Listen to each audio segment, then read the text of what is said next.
विद्यार्थ्यांना गुणात्मक व तांत्रिक शिक्षण घेण्यासाठी उपयोगी व्हावे या दृष्टिकोनातून विद्यार्थ्यांना सरकारतर्फे मोफत लॅपटॉप वितरण करण्याच्या कार्यक्रमात संबंधित विद्यार्थ्यांची यादीच व्यवस्थित नसल्याने राज्याचे उच्च शिक्षण मंत्री बसवराज रायरेड्डी यांनी अधिकाऱ्यांवर संताप व्यक्त केला व संबंधित विद्यार्थ्यांच्या यादीत चुका आढळून आल्याने त्यांनी चक्क भर कार्यक्रमात ती यादी अधिकाऱ्यांकडे फेकली।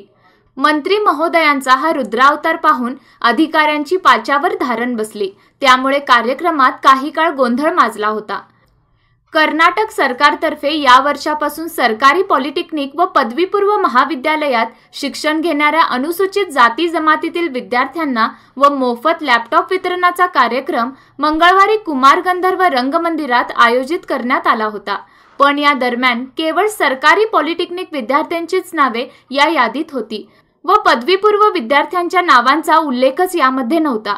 त्यामुळे शिक्षण मंत्र्यांनी यावेळी संबंधित अधिकाऱ्यांवर आपली नाराजी व्यक्त केली। तसेच BA, BCom, BSc चे शिक्षण घेणाऱ्या विद्यार्थ्यांची नावे या यादीत का नाहीत असा देखील प्रश्न त्यांनी अधिकारी वर्गांना केला।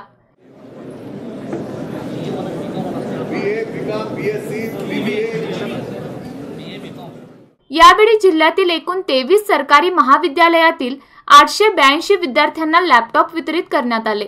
तसेच उर्वरित विद्यार्थ्यांना लवकरच लॅपटॉप वितरित करण्यात येईल असे देखील यावेळी सांगण्यात आले। यानंतर मंत्री बसवराज रायरेड्डी यांनी विद्यार्थ्यांना मार्गदर्शन केले व आजकाल बरेच विद्यार्थी तांत्रिक शिक्षणाकडे वळत असल्याने पदवीचे शिक्षण घेणाऱ्या विद्यार्थ्यांचे प्रमाण घटत चालले असल्याचे सांगितले।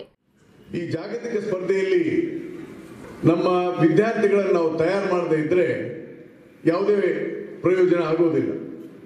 ಆ ಹಿನ್ನೆಲೆಯಲ್ಲಿ ಉನ್ನತ ಶಿಕ್ಷಣ ಇಲಾಖೆಗೆ ಹೆಚ್ಚು ಮಹತ್ವ ಕೊಡಬೇಕು ಮತ್ತು ಜಗತ್ತಿನಲ್ಲಿ ಇವತ್ತು ಪದವೀಧರ ಸಂಖ್ಯೆ ಜಾಸ್ತಿ ಆಗ್ತಾ ಇದೆ।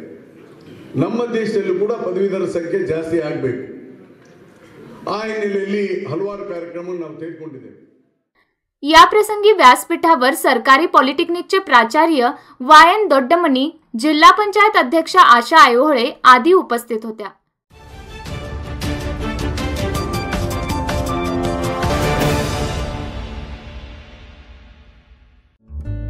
सबस्क्राइब करा तरुण भारत डेली बेलगाम न्यूज चॅनल आणि ताज्या घडामोडी पाहण्यासाठी बेल आयकॉनवर क्लिक करा।